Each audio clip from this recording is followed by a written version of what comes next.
Aspirants welcome to our YouTube channel knowledge hub में आपका एक बार फिर से स्वागत है। स्टूडेंट्स, नॉलेज हब की इस क्लास में हम करेंगे रेलवे एनटीपीसी के लिए practice set. Railway NTPC practice set number 1 आज हम शुरू कर रहे हैं। एनटीपीसी का एग्जाम होने वाला है, ठीक है, जनवरी के आसपास होगा या फिर दिसंबर के एंड में। जब भी होगा तो उसके लिए हमने प्रैक्टिस टेस्ट सीरीज स्टार्ट कर दी है। जो भी स्टूडेंट रेलवे के फॉर्म जिसने अप्लाई कर रखा है, चाहे वो ग्रेजुएट लेवल का हो चाहे 12th लेवल का हो, एनटीपीसी के लिए हमने स्पेशल प्रैक्टिस टेस्ट सीरीज आपकी शुरू करी है। और इस क्लास की पीडीएफ के लिए और स्टडी मटेरियल अगर आपको चाहिए, भाई जनरल साइंस का चाहिए, जीके वगैरह का, तो उसके लिए टेलीग्राम चैनल का लिंक दिया है नीचे डिस्क्रिप्शन बॉक्स में। और उस टेलीग्राम चैनल पर आपको सारा स्टडी मटेरियल प्रोवाइड करवाया जाएगा। टेलीग्राम चैनल का क्या नाम है? तो टेलीग्राम चैनल का नाम है knowledge hub 7900। Knowledge hub 7900 Telegram channel है जो आपको ज्वाइन करना है। डिस्क्रिप्शन बॉक्स में लिंक दिया है, काफ़ी सारी पीडीएफ, काफ़ी सारा स्टडी मटेरियल आपको वहाँ पर मिलेगा। इस प्रैक्टिस सेट के अंदर हम 100 क्वेश्चन करेंगे सेम एनटीपीसी के पैटर्न पर, यानी कि 40 क्वेश्चन तो आएंगे जीके के, जिसके अंदर 15 या 20 क्वेश्चन जीएस के शामिल हैं। इसके अलावा रीजनिंग और मैथमेटिक्स के हैं। इसके अंदर हिंदी नहीं आती, इंग्लिश नहीं आती, ये ध्यान रखना एनटीपीसी के पेपर के अंदर। और एक चीज़ ध्यान रखना, क्वेश्चन जो है सारे के सारे वो इंग्लिश में दे रखे हैं, तो कोई दिक्कत वाली बात नहीं है, आपको हिंदी में भी बोल के समझाया जाएगा। तो चाहे हिंदी मीडियम का स्टूडेंट हो चाहे इंग्लिश मीडियम का, कोई दिक्कत आपको नहीं आएगी। और सबसे बड़ी बात, जो इसका प्रैक्टिस सेट जो डालेंगे हम टेलीग्राम चैनल पर, तो वहां पर आपको इसका सॉल्यूशन भी मिलेगा। सॉल्यूशन भी आपको प्रोवाइड करवाया जाएगा डिटेल एक्सप्लेनेशन के साथ, चाहे वो जीके का पर्सन हो चाहे जनरल साइंस का पर्सन हो। तो इसलिए टेलीग्राम चैनल जरूर ज्वाइन कर लेना। भाई अगर क्लास में किसी क्वेश्चन पर डाउट है और आप कमेंट करके नहीं पूछ सकते, तो नीचे इसका सॉल्यूशन प्रोवाइड करवाया जाएगा टेलीग्राम चैनल पर अलग से पीडीएफ की फॉर्म में। तो पीडीएफ वहां पर चेक कर सकते हो आप। तो टेलीग्राम चैनल का लिंक है डिस्क्रिप्शन बॉक्स में, नॉलेज हब 7900। आप टेलीग्राम चैनल जरूर ज्वाइन कर ले। तो रेलवे एनटीपीसी का प्रैक्टिस सेट 1 और पहला क्वेश्चन है, गणित का सवाल है ये। इसमें पूछा गया है, which of the following number is not divisible by 8। इनमें से ऐसी कौन सी संख्या है जो 8 से भाग नहीं होगी? 8 से भाग नहीं होगी, देखो नोट लिख रखा है। अब एक चीज ध्यान रखो, अगर ये इकाई का अंक 2, 4, 6, 8 या 0 है, सम संख्या है, तो किससे भाग होगी? 2 से। ठीक है। अगर इसके लास्ट के दो अंक, आखिरी दो अंक इकाई और दहाई का, अगर ये दो अंक 4 से भाग होते हैं तो संख्या 4 से भाग होगी। अब बात आती है 8 की, तो 8 से भाग देने के लिए है लास्ट के 3 अंक। देखो 2 से भाग देने के लिए पहला अंक देखते हैं, इकाई का अंक। 4 से भाग देने के लिए इकाई और दहाई का 2 अंक देखते हैं। और 8 से भाग देने के लिए 3 अंक देखते हैं, इकाई, दहाई और सैकड़ा। तो इस पूरी संख्या को 8 से भाग देने की जरूरत नहीं है, लास्ट के 3 अंकों को 8 से भाग देके देखना है। ये संख्या है 792, इसको 8 से भाग देकर देखो। 8 निम 72, बचेगा कितना? 7। 8 निम 72, पूरा पूरा चला जाएगा 99 पर। इसको 8 से भाग देकर देखो। 8 पंजू 40, बच गया 12, 8 एकम 8, ये नहीं जाएगा। 112 को 8 से भाग देकर देखो। 8 एकम 8, 8 चौक 32, ये भी चला गया। ये देखो 8 7 56, 8 छिंग 48 और 8 निम 72, ये भी चला गया। यानी कि ऑप्शन सी वाला भाग नहीं जा रहा। तो ये जो संख्या है 35412, ये 8 से भाग नहीं होगी। देखो लास्ट में 412 है, ये 8 से भाग नहीं हो रहा। अब इसके आगे चाहे आप 1000 संख्या लिख दो, ये संख्या किसी भी कंडीशन में 8 से भाग नहीं होगी। 8 से भाग का सबसे बड़ा ये नियम यही है कि लास्ट के 3 संख्याएं हमें 8 से भाग देकर देखनी होती है बस। आखिरी 3 संख्या अगर 8 से भाग हो रही है तो मतलब संख्या 8 से भाग होएगी, अदरवाइज नहीं होएगी।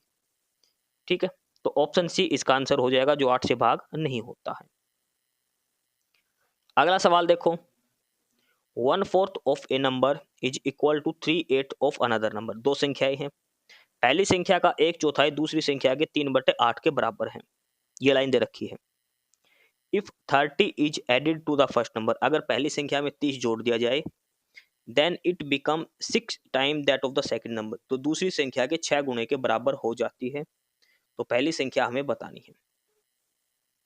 देखो पहली संख्या हमने मान ली x, दूसरी संख्या मान ली y।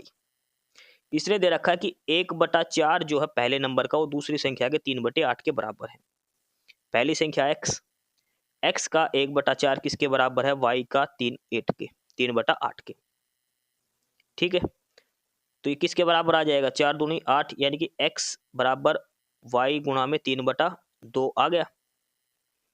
x बराबर y गुणा में 3/2, ये पहली लाइन से आ चुका हमारा।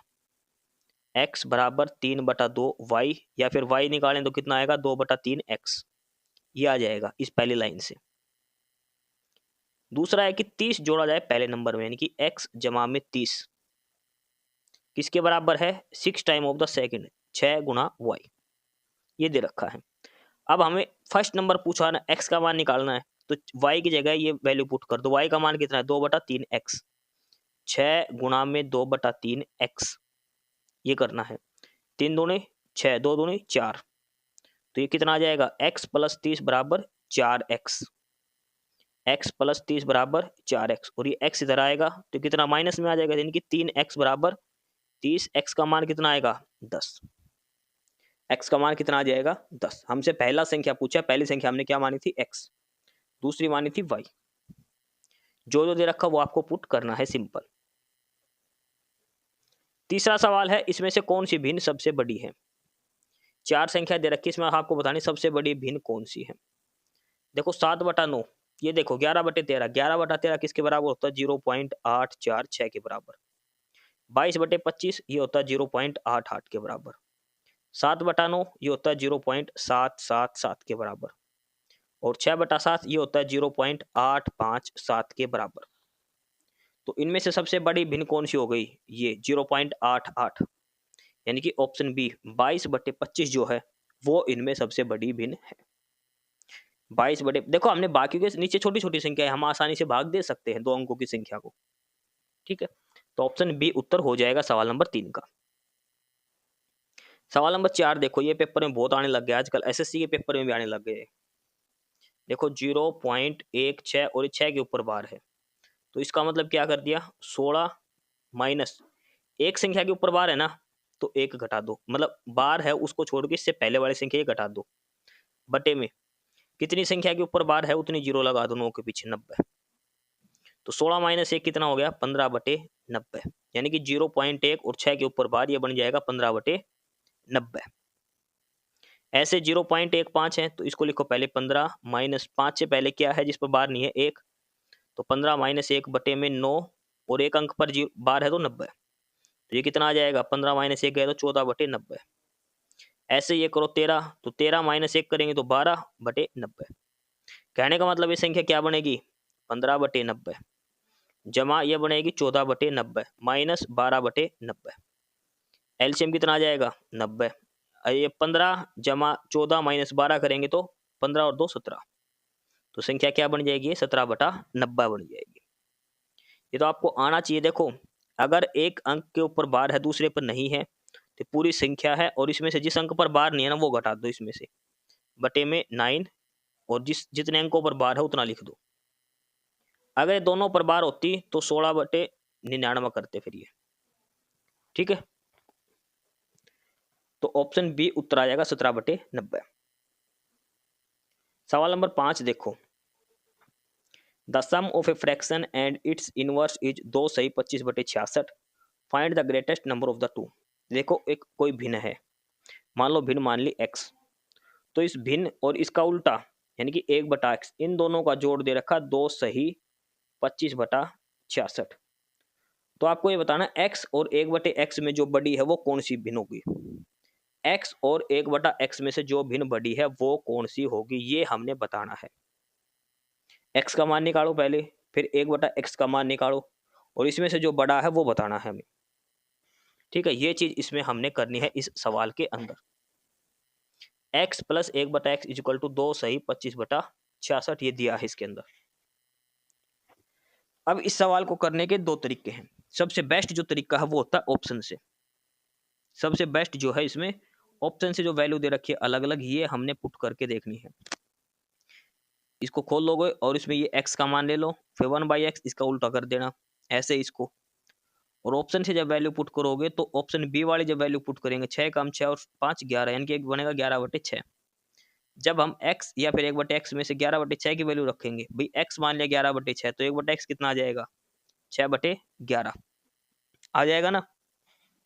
तो वो ही इसमें पुट करना है, इन दोनों का जोड़ ये बनेगा। तो ऑप्शन बी उत्तर आएगा इसका। अगला देखो सिंप्लीफिकेशन का। 2334 को जब 33.1 से भाग देंगे तो बचता है 261। देखो ऊपर कोई पॉइंट नहीं, नीचे एक अंक छोड़ के पॉइंट है तो बनता है 261। अब ऊपर 2 अंकों के बाद पॉइंट है यहाँ पर, तो इसका मतलब ऊपर वाली संख्या में भी 2 अंकों के बाद पॉइंट आएगा, लेकिन नीचे भी 2 अंकों के बाद, पहले 1 के बाद अब 2 के बाद, यानी कि 1 पॉइंट वापस इधर शिफ्ट हो जाएगा। तो कितना बनेगा फिर इसका अब? तो ये बनेगा 26.1 बनेगा। देखो ये दे रखा है ऐसे,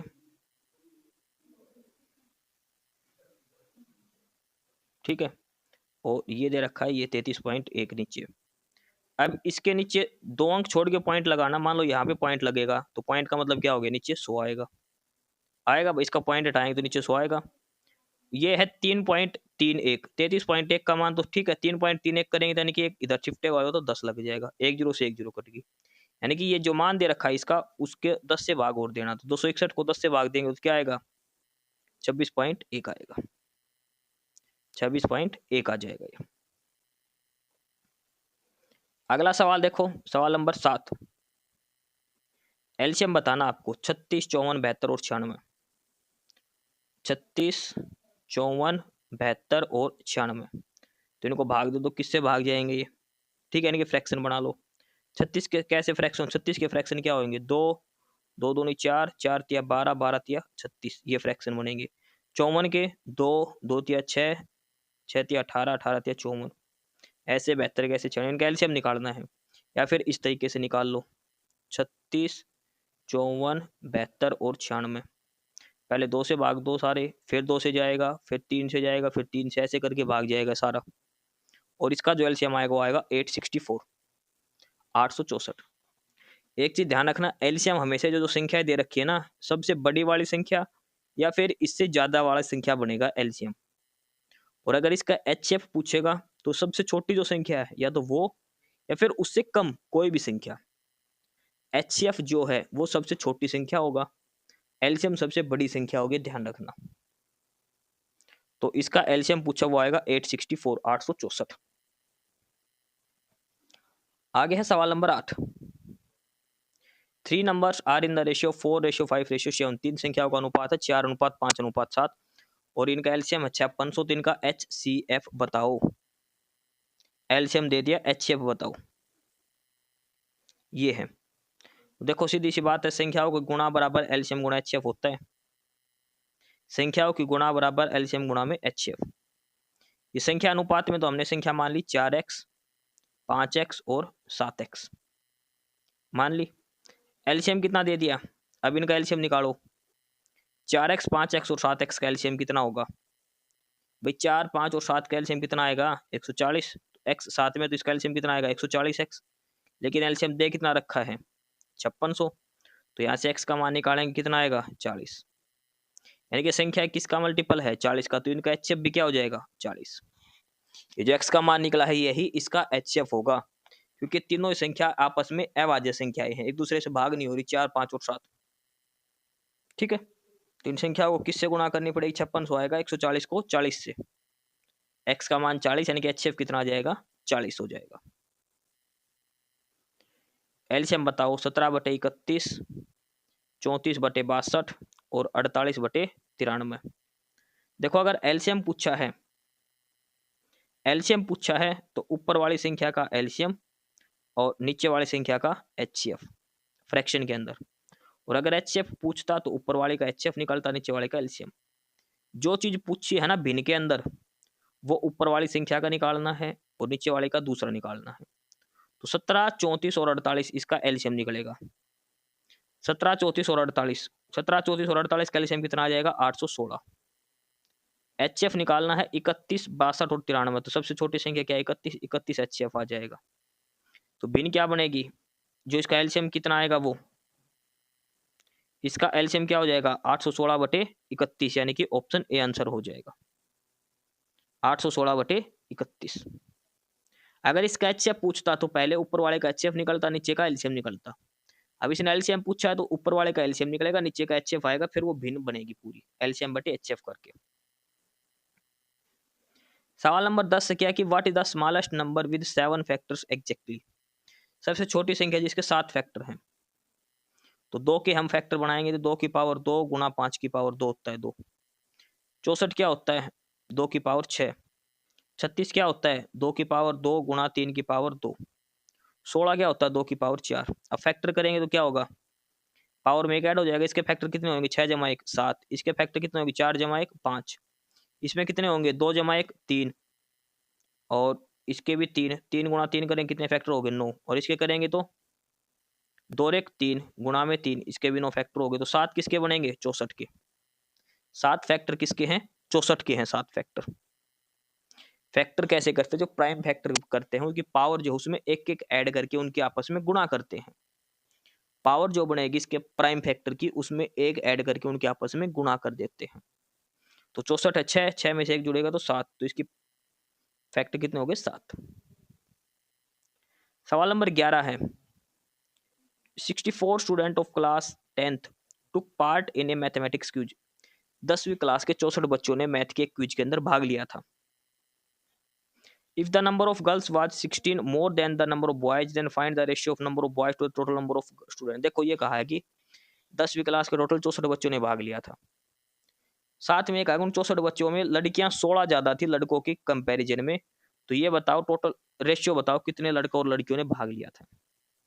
भाई हमने मान लिया लड़के थे x, तो लड़की कितनी थी x प्लस 16, लड़कों से 16 ज्यादा थी। इसने टोटल बच्चे दे दिए, लड़का प्लस लड़की कितनी है x प्लस 16, इनको जोड़ के टोटल स्टूडेंट कितने हैं क्लास के अंदर, फिर लड़का और लड़की को मिलाकर 64 बच्चे। तो ये x plus x 2x plus 16 बराबर 64। 16 इधर आएगा तो कितना बचेगा 48, 16 घट जाएगा तो 2x बराबर 48, तो x का मान कितना आ गया 24। x का मान 24 यानी कि लड़के 24 हैं, तो लड़कियां कितनी हो जाएगी 24 प्लस 16 करेंगे तो कितना हो जाएगा 24 जमा 16, 24 जमा 16 40। लड़कियां कितनी है 40, लड़के कितने हैं 24, लड़के 24 और लड़की 40। इसने रेशियो पूछा है नंबर ऑफ बॉयज, बॉयज कितने 24 to the total number of student, total student कितने हैं 64।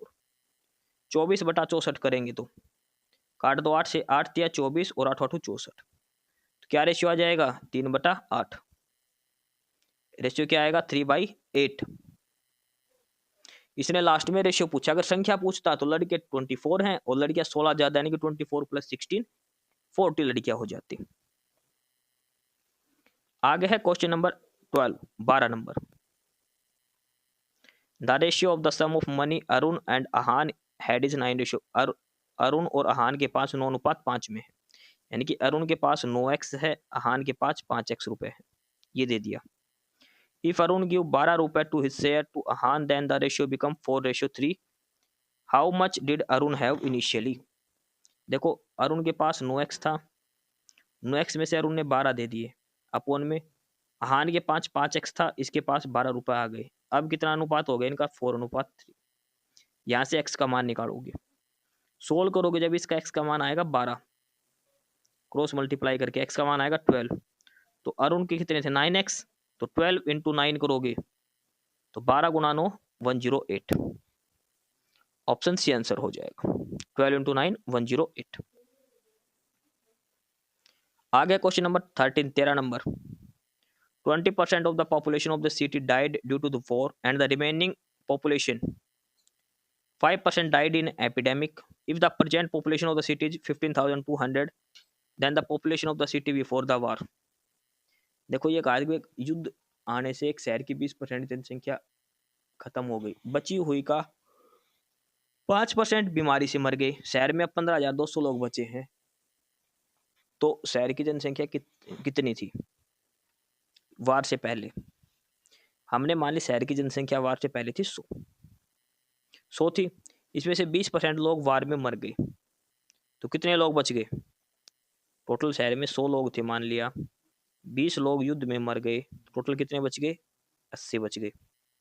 बचे हुए का 5% यानी कि 80 का जब हम 5% करेंगे तो कितना आएगा 4, 80 का 5% कितना आएगा 4।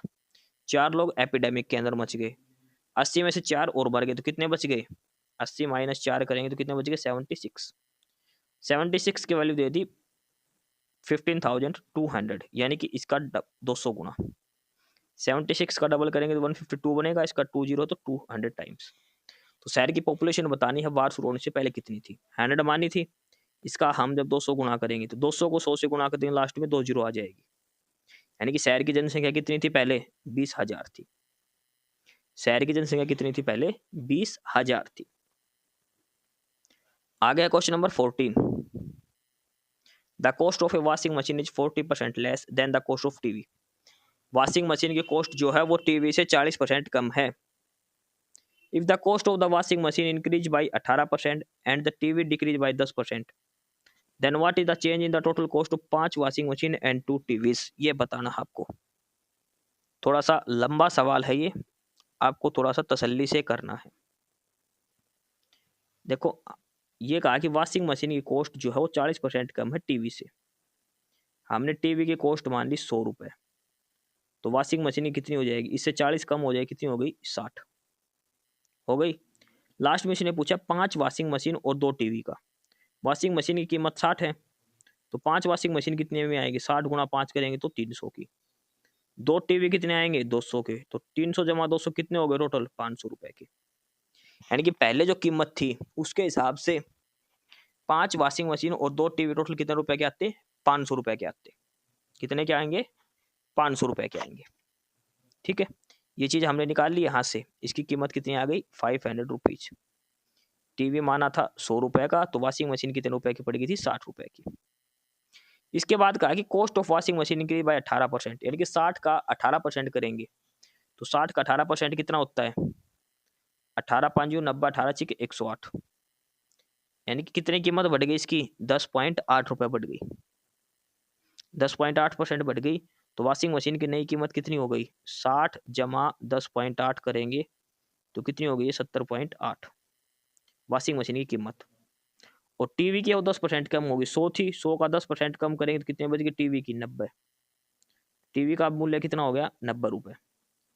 5 वॉशिंग मशीन की कीमत निकालेंगे तो 70.8 को जब 5 से गुणा करो, पहले तो 70.8 को 5 से गुणा करो, और वॉशिंग मशीन की कीमत कितनी 90, और 2 वॉशिंग मशीन 2 से गुणा करने की 180 बनेगा। और ये ऊपर नीचे का जब दोनों को जोड़ेंगे तो टोटल कितना बनेगा, ये 534 रुपए। पहले कीमत थी 500 रुपए, अब नई कीमत होगी 534 रुपए। कितने रुपए बढ़ गए 34 रुपए। तो 34/500 गुणा में 100, यानी कि 34/5। 34/5 कीमत बढ़ने का मतलब है कि 6.8% बढ़ गई। कितनी बढ़ गई 6.8%। ऑप्शन डी आंसर हो जाएगा। देखो थोड़ा कैलकुलेटिव है, एक बार आप खुद से सोल्व करके देखना। मैं जो बोल रहा हूँ उस पर ध्यान दो, एक बार आप खुद से प्रैक्टिस करके देखना।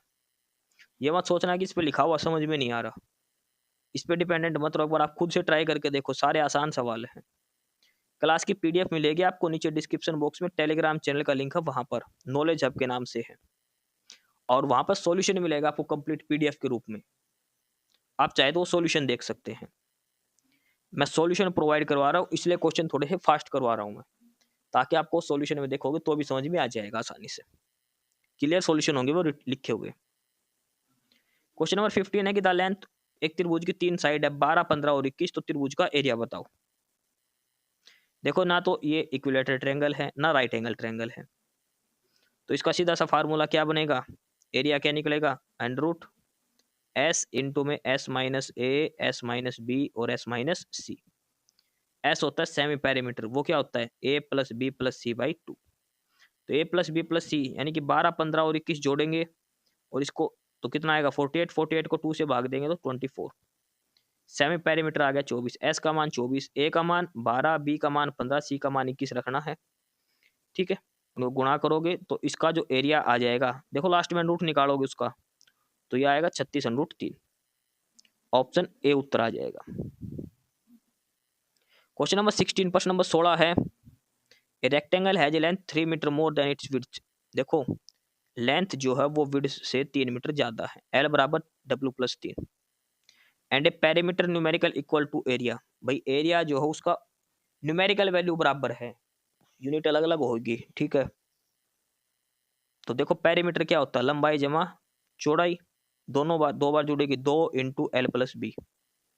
तो 2 इंटू एल और बी विड्थ के बराबर है, तो यहाँ पे एल का मान कितना है, डब्ल्यू प्लस 3 प्लस में डब्ल्यू, यानी कि 2W प्लस 3 बन जाएगा। उसके बाद क्या है कि इसका डायगोनल जो है वो बताना है हमें। इसका डायगोनल क्या होता है, डायगोनल निकलेगा लेंथ का स्क्वायर जमा विड्थ का स्क्वायर, यानी कि ब्रेड्थ का स्क्वायर का अनरूट। तो पहले लेंथ और ब्रेड्थ निकालने हैं। लेंथ दे रखी है 3 मीटर ऑफ ब्रेड्थ, ठीक है, और 2 इंटू में एल प्लस बी, वो किसके बराबर दे रखा है, एल गुणा बी के।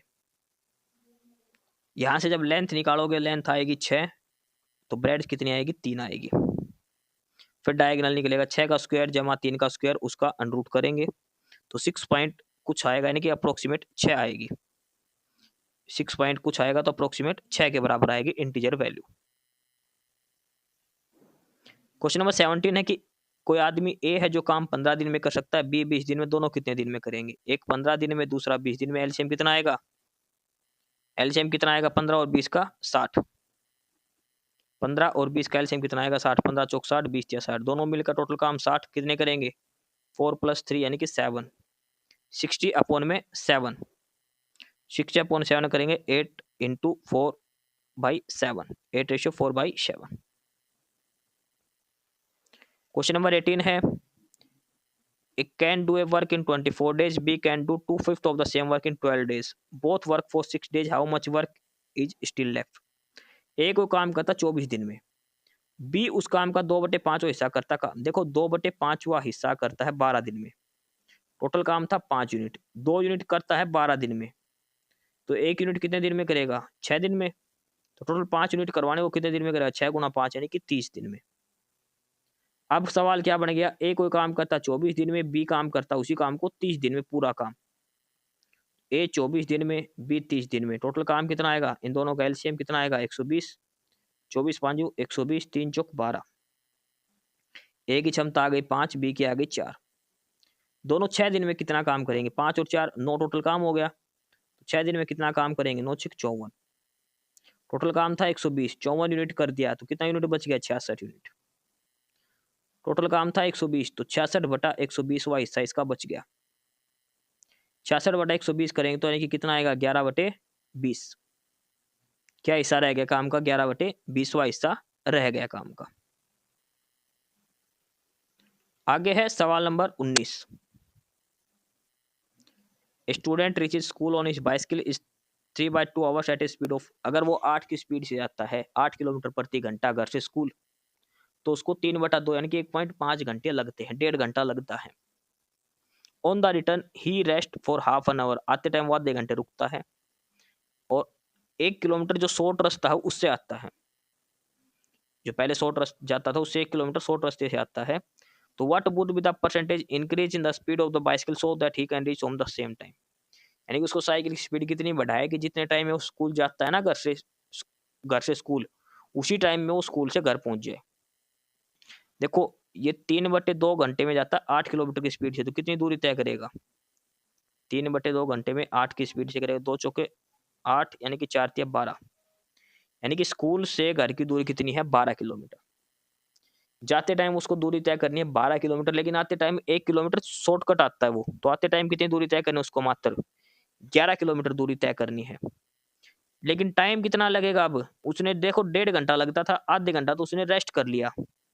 अब यानी कि उसको 11 किलोमीटर दूरी तय करनी है 1 घंटे के अंदर, तो उसको स्पीड कितनी करनी होगी, अब 11 की स्पीड से जाएगा 1 घंटे का मतलब है कि 11 किलोमीटर प्रति घंटा की स्पीड से जाना पड़ेगा। पहले स्पीड से जाता था 8 से, अब वापिस आ रहा है 11 की स्पीड से, कितना चेंज करना पड़ेगा, 3/8। 3/8 गुणा में 100% निकालना है, तो और ये कितना आएगा, 37.5 के बराबर। किसके बराबर आएगा, 37.5।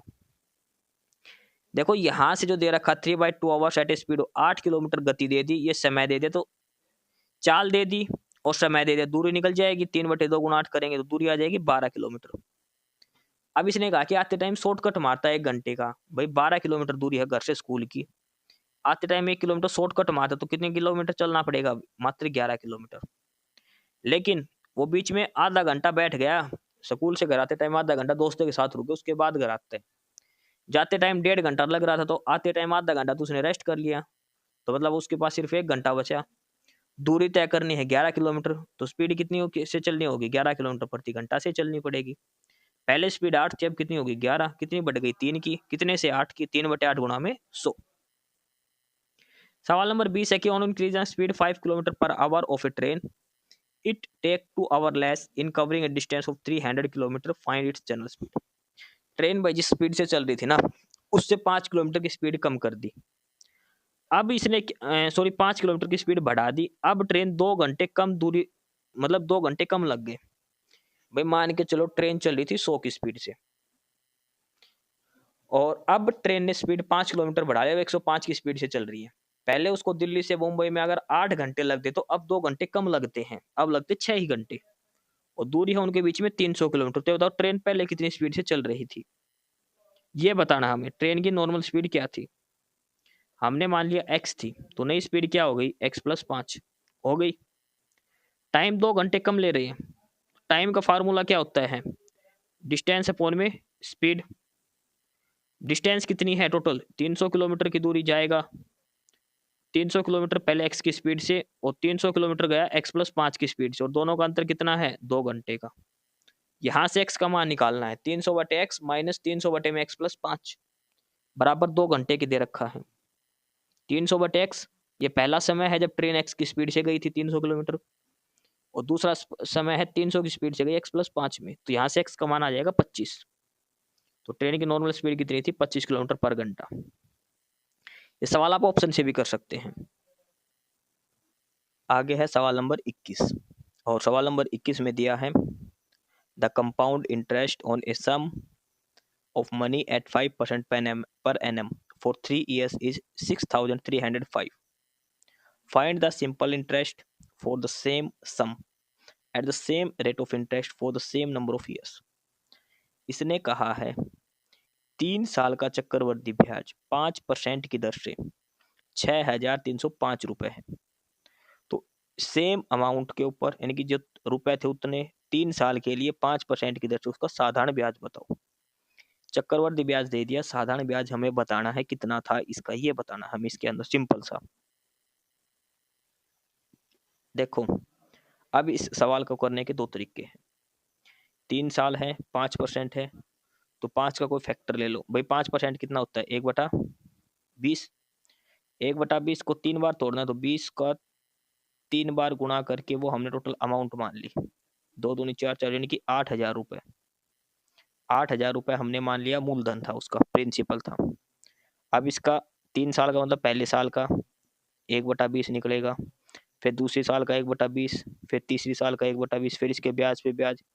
लास्ट में जो टोटल जोड़ेंगे तो जो चक्रवृद्धि ब्याज आएगा उसको इसके बराबर रखना है, फिर यहाँ से साधारण ब्याज की मान निकालना है। एक तो तरीका है वो, उसमें थोड़ा सा सवाल लेंदी हो सकता है। ये इसमें वो जो सवाल है वो थोड़ा सा लेंदी भी हो सकता है और आसान भी हो सकता है। अब देखो दूसरा तरीका क्या है। 5% होता है 1/20। कंपाउंड इंटरेस्ट की बात है, तो पहले साल क्या होगा? 20 से अमाउंट कितनी हो जाएगी? 21। दूसरे साल भी 20 से 21, तीसरे साल भी 20 से 21।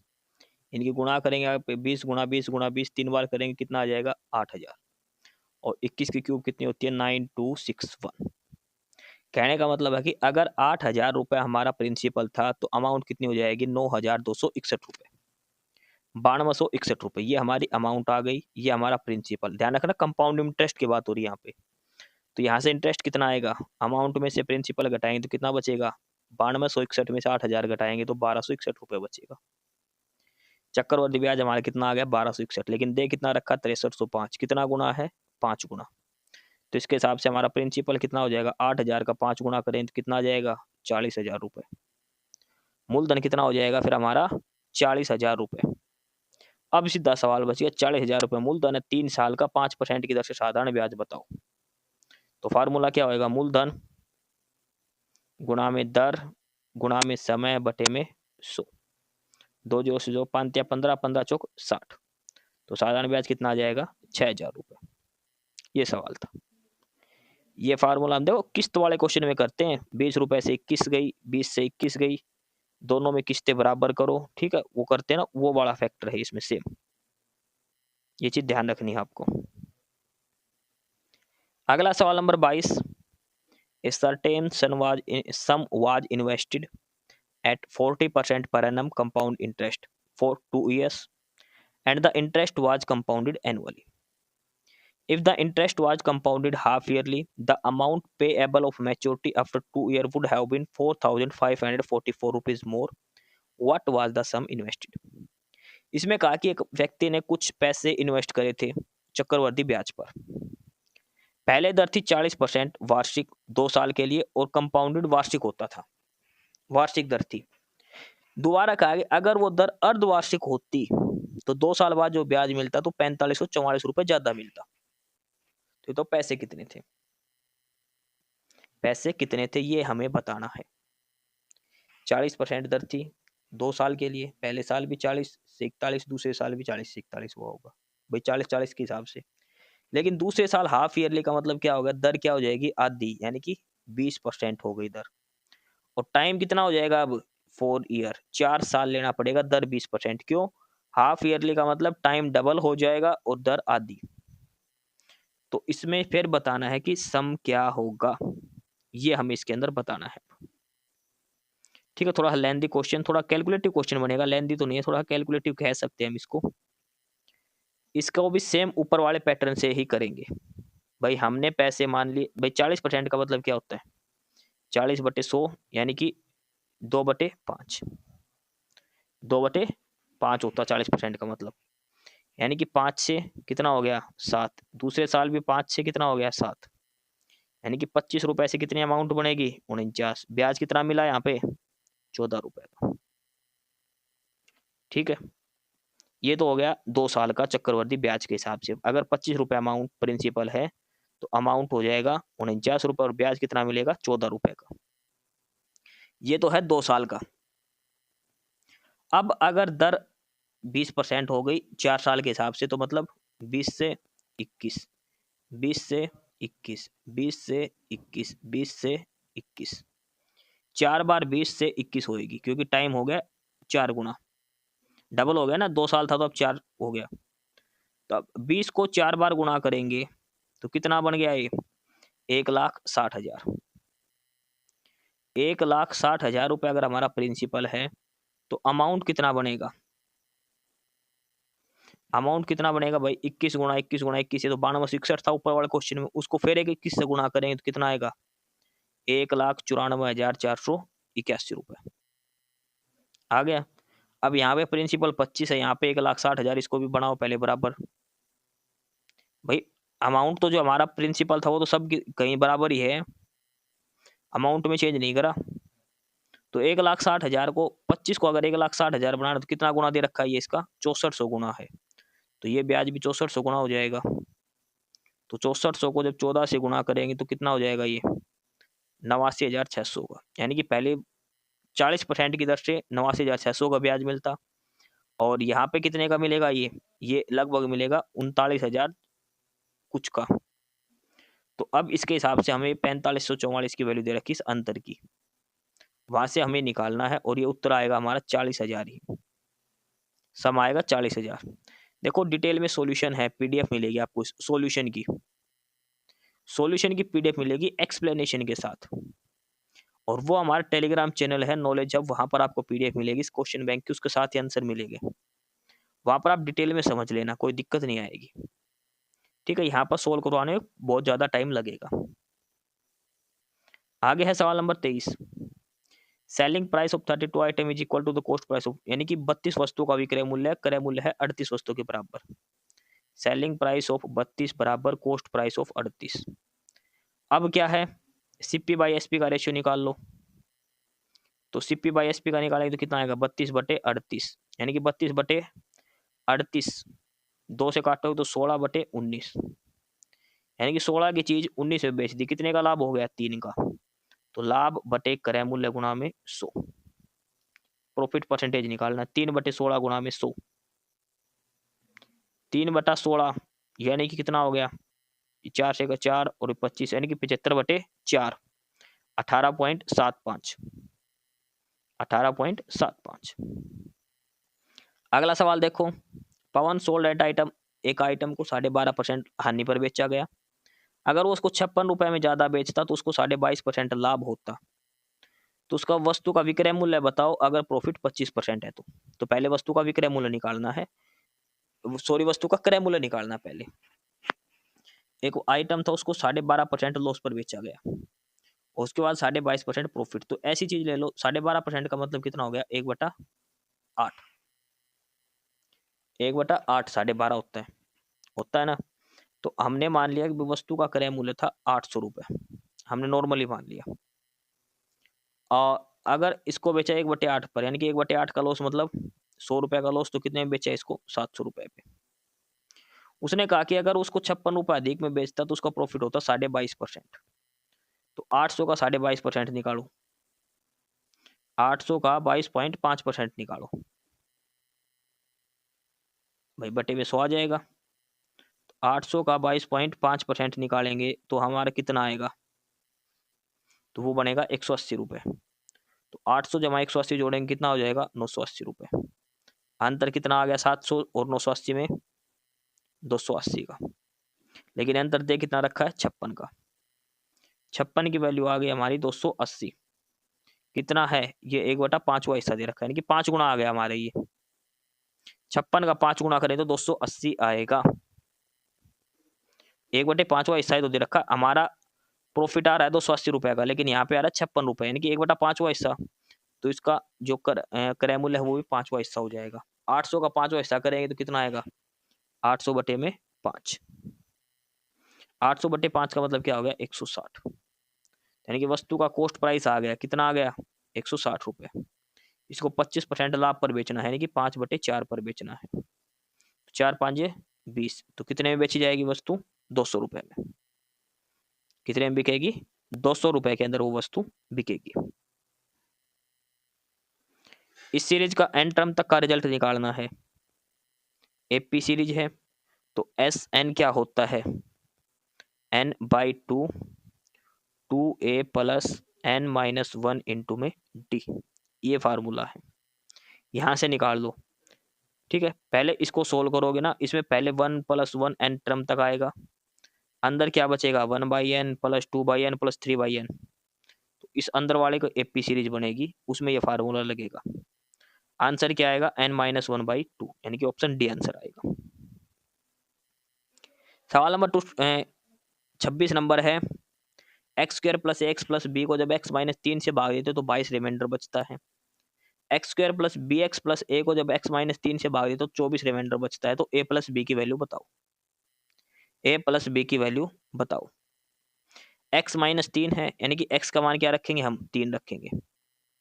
x-3 से भागते हो, x का मान 3 रखो यहाँ पे, तो ये क्या इक्वेशन बनेगी, 3a + b बनेगी। भाई देखो x-3, x को 3 के बराबर रख लिया, और ये किसका रिमाइंडर 22, तो यानी कि 22 के बराबर आएगा। 3a + b आएगा 13, और इसमें भी 24 के बराबर रखेंगे जब, तो ये बनेगा 3b जमा a बराबर 15। यहाँ से a और b का मान निकालना है, और a + b हमें निकालना, वो आ जाएगा 7। देखो ये है ना इक्वेशन पहले वाली, x-3 से भाग देंगे, शेष बच रहा 22। तो x का मान 3 रखो, 3 तिया 9 जमा 3a जमा b बराबर 22, ऐसे करना है। दूसरे वाले में 24 के बराबर रखनी है इक्वेशन, यहाँ से उत्तर आ जाएगा 7। सवाल नंबर 27, ये सोल्व करना है, ट्रिग्नोमेट्री का सवाल है, आप खुद से सोल्व करके देख लेना इसको। ठीक है, tan कोट के अंदर बदल कर, क्योंकि आंसर जो हमारा वो tan कोट के अंदर ही दिया गया है, ऑप्शन ए उत्तर आएगा इसका। सवाल नंबर 28, त्रिभुज के 3 कोण दे रखे हैं तो उसके एंगल बताओ। देखो त्रिभुज के तीनों कोणों का कितना होता है, 180 डिग्री। 4x जमा 3x जमा 5x कितना हो गया, 5 और 4 9 और 3 12x। 12x की वैल्यू होगी 180, x का मान कितना आएगा, 180/12। तो कितना आ गया x का मान, 15 डिग्री। तो 4x 15 चौक 60, 15 तिया 45, 15 5 75, 60 45 75। भाई ये कोण मान लिया, एक 4x मान लिया, दूसरा 3x, तीसरा 5x, क्योंकि 4:3:5 में तो x मान लिया। और त्रिभुज के तीनों कोणों का योग है 180। तो यहाँ से x का मान निकालना पहले, ठीक है। इनका एवरेज दे रखा है, संख्या है 33, 47, 83, 109 और x। इनका एवरेज है 67। तो यहाँ से पहले x का मान निकालो, यहाँ से x का मान निकालो, इन सभी को जोड़ दो, 1 2 3 4 5, और इसको 5 से भाग देंगे, किसके बराबर है 67 के। यहाँ से x का मान निकालो, x का मान आएगा कितना 63। ऊपर वाले से x का मान कितना आ गया 63। अब इन पांचों को जोड़ के 5 से भाग दे दो, वो इनका एवरेज आ जाएगा। वो कितना आएगा 80.6 आएगा, 80.6। गणित का आखिरी सवाल है ये। The maximum weight lifted by 750 participant are recorded and is found mean and median of its distribution. ये मीन एंड मीडियन पर है। मीन दे रखा है 184, मीडियन दे रखा है 178 और पार्टिसिपेंट है 750। ठीक है, तो हमें मोड बताना है। तो मोड का क्या फार्मूला होता है, एक चीज ध्यान रखना, मोड होता है 3 मीडियन, 3 इंटू में median minus 2 times of mean. ये फार्मूला होता है मोड का। मीडियन का 3 गुना माइनस 2 गुना मीन का, ये होता मोड। यहां से मीन, मीडियन की वैल्यू 178, मीन की वैल्यू 184, मोड निकल के आ जाएगा, वो आएगा 166, 166। मोड होता है 3 गुना में मीडियन माइनस 2 गुना में मीन। ऑप्शन बी उत्तर हो जाएगा। ये 30 सवाल थे गणित के। क्लास की पीडीएफ के लिए आपको डिस्क्रिप्शन बॉक्स में टेलीग्राम चैनल का लिंक दिया है, नॉलेज हब के नाम से। टेलीग्राम चैनल ज्वाइन करें, काफी सारा स्टडी मेटेरियल और उसकी पीडीएफ मिलेगी, इसका सॉल्यूशन भी मिलेगा। अब 30% करेंगे हम रीजनिंग के सॉल्यूशन के साथ। ये बताना है जो ग्रेविटी का संबंधी है डिस्कवरी से, तो टेलीफोन का संबंध किससे है। देखो, ग्रेविटी डिस्कवर की गई थी न्यूटन के द्वारा, न्यूटन ने ग्रेविटी खोज करी थी। तो टेलीफोन का क्या हुआ था, आविष्कार हुआ था टेलीफोन का। खोज वो होती है जो चीज पहले से विद्यमान हो, समझ गए। ग्रेविटी पहले से पृथ्वी पर थी, उसको उसके बारे में बताया गया था। टेलीफोन वो है जो पहले से विद्यमान नहीं थी, वो चीज बनाई गई थी पहली बार, वो होती है इन्वेंशन। ठीक है, टेलीफोन को क्या किया गया था, इन्वेंशन किया गया था। ऑप्शन डी उत्तर आ जाए। अगला है हार्ट से रिलेटेड है कार्डियोलॉजी। बिल्कुल, कार्डियोलॉजी होती है हार्ट से रिलेटेड। तो किडनी से रिलेटेड को क्या बोलते हैं, तो किडनी को बोलते हैं नेफ्रोलॉजी। किडनी की स्टडी करने वाले को बोलते हैं नेफ्रोलॉजिस्ट। अब देखो, अगला क्वेश्चन है ए बी का संबंध है ई एफ जी से, पी क्यू आर का है टी यू वी से। तो सेम पैटर्न पर और क्या है, देखो ए बी सी, बीच में डी गायब है, उसके बाद E F G, P Q R, बीच में एक अक्षर गायब, फिर टी यू वी। ऐसे देखो एक्स वाई जेड, ए गायब है, बी सी डी बिल्कुल सही, एम एन ओ, फिर पी गायब होना था, क्यू आर एस होना था, ये गलत है। पी के एल ये तो सीक्वेंस में नहीं है, जी एच आई, फिर जे गायब होना था, के एल एम आना था, यानी कि ऑप्शन ए उत्तर हो जाएगा। 3 नंबर, फिर एक छोड़ के फिर लगातार 3 नंबर अगले, पूरी सीक्वेंस दे रखी, ऑप्शन ए आंसर आ जाएगा। ये देखो 343 का संबंध इससे, 343 का संबंध इससे। अब 343 किसका क्यूब है, ये है 7 का क्यूब। 343 किसका क्यूब है, 7 का क्यूब, और ये किसका क्यूब है 11 का क्यूब। कितने का अंतर है 4 का।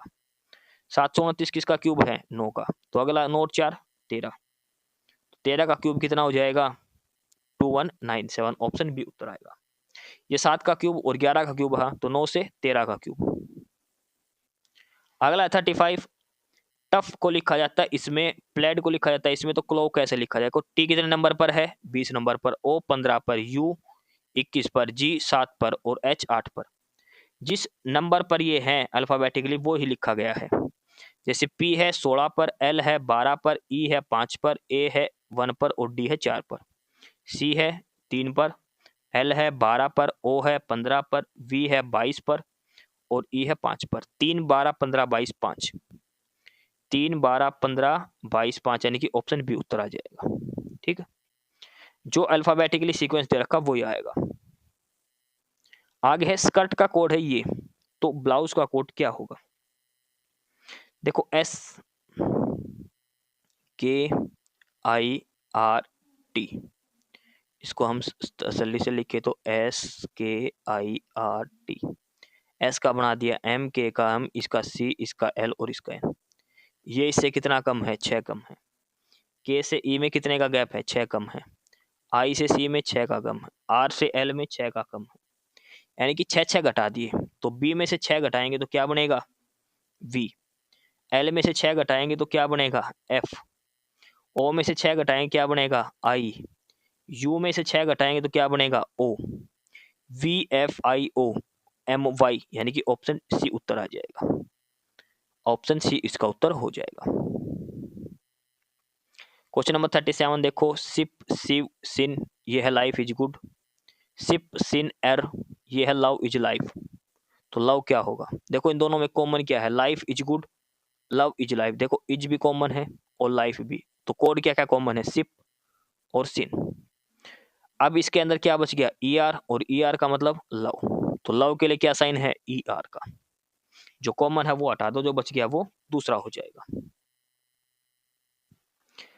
आगे देखो, the word orange has been coded in, देखो ऑरेंज को 4 अलग अलग कोड में लिखा गया है। तो which of the given code is used to write the word fish. Orange को इन 4 कोडों में लिखा गया, तो किस कोड से हम फिश भी लिख सकते हैं, FISH, ये बताना है। देखो ओ में एक जोड़ेंगे तो P, R में S। देखो कोड ए में, कोड ए में क्या दे रखा, एक एक ऐड कर रखा है, सब में कर रखा ना। तो ऐसे ही FISH फिश, फिश में जब हम एक एक ऐड करेंगे तो क्या बनेगा, F का G, I में 2 ऐड करेंगे, K, S में 3 ऐड करेंगे, V, H में 4 ऐड करेंगे तो L, एक एक बढ़ के ऐड हो रखा, GKVL।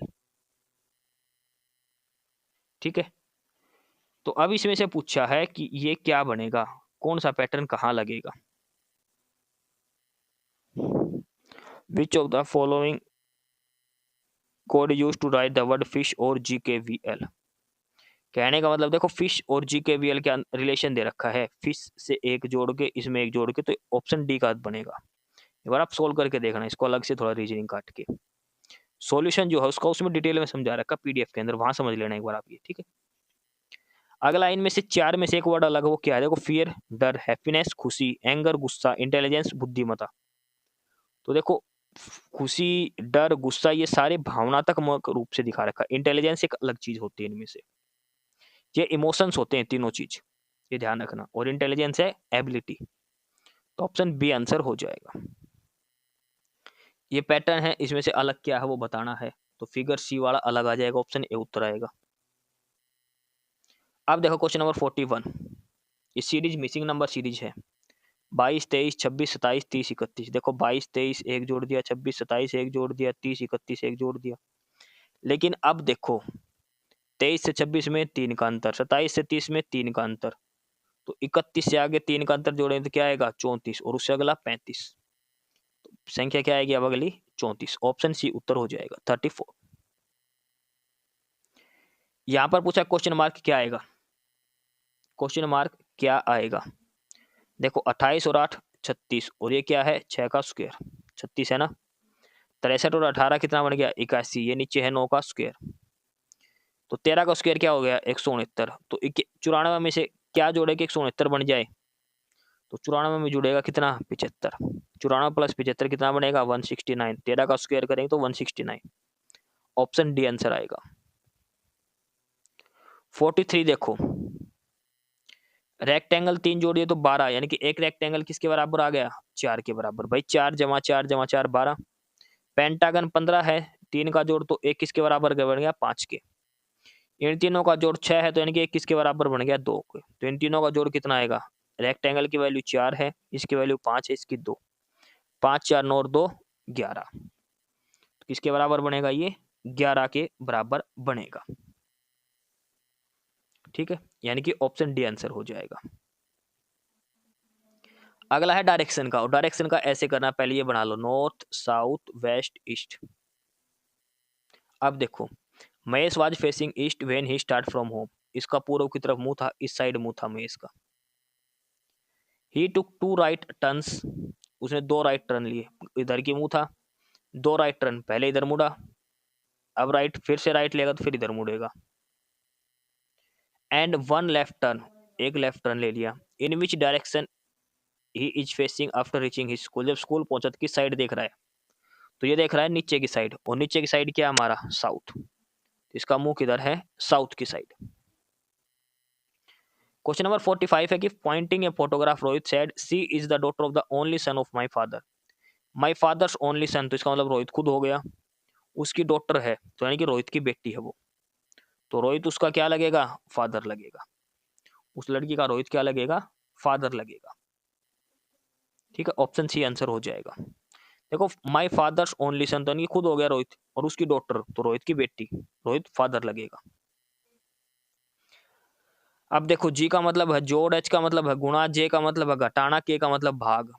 तो पहले तो दो भाग, के का मतलब है भाग, तो 110 को 5 से भाग दो कितना बचेगा, 22 बच गया। और जी का मतलब है ऐड करना, ये 7, और एच का मतलब है गुणा करना, 7 गुणा 2 करेंगे तो कितना आएगा, 14। 22 जमा 14, सॉरी जे का मतलब क्या है आगे, घटाना, तो ये 22 के आगे माइनस आएगा, और 125, तो 125 में से 22 गया तो कितना बचेगा, 103, और 103 में 14 जोड़ेंगे कितना होगा, 117। ऑप्शन ए उत्तर आएगा, 117। अगला ही वेन डायग्राम है, रिलेशन बताना कंप्यूटर, डेस्कटॉप और लैपटॉप। तो देखो डेस्कटॉप और लैपटॉप ये सारे क्या है, कंप्यूटर का हिस्सा होते हैं। एक कंप्यूटर है, उसके अंदर एक डेस्कटॉप होता है, ठीक है, चाहे ऐसे कर लो भाई, ये एक डेस्कटॉप है, डेस्कटॉप कंप्यूटर के अंदर भी होता है और लैपटॉप के अंदर भी, यानी कि ऑप्शन डी बनेगा हमारा। या फिर ये कंप्यूटर है तो लैपटॉप भी कंप्यूटर माना जाता है और डेस्कटॉप भी, जैसा आप करो ऑप्शन डी वाला इमेज बनेगा।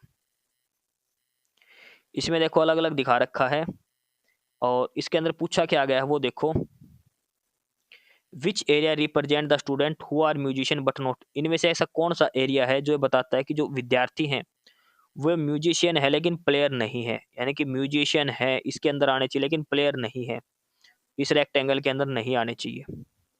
समझ रहे हो, मतलब इस ट्रायंगल की ऐसी वैल्यू बतानी है जो इस रेक्टेंगल के अंदर ना हो।